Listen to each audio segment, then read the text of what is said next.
Familia more gweng ma Fihoni e kaunti ma Kwale wagora tero ne nyargi ma jahigini 16 manyocha onegi kaeto ojwang' ringre gweng.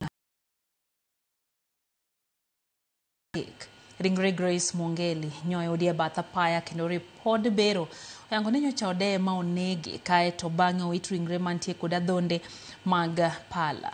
Mongeli ne geno madonje klas 11 kata form 3 e skul sekondar ma Kinondo. Familia mare wacho ni onge ng'ata ma osekawo ne okang' mar chik e wi wachno.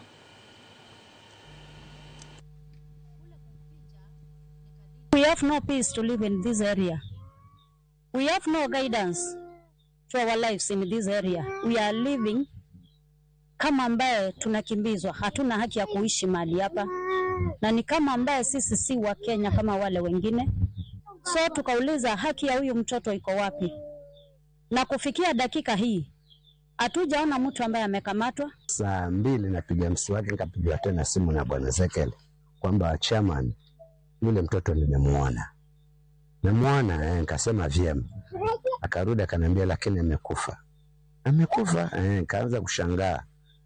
Yuko wapi? Kwa mahali fulani. Nikatoka paka village ya Mwamaya kumuona mtoto, ni kweli.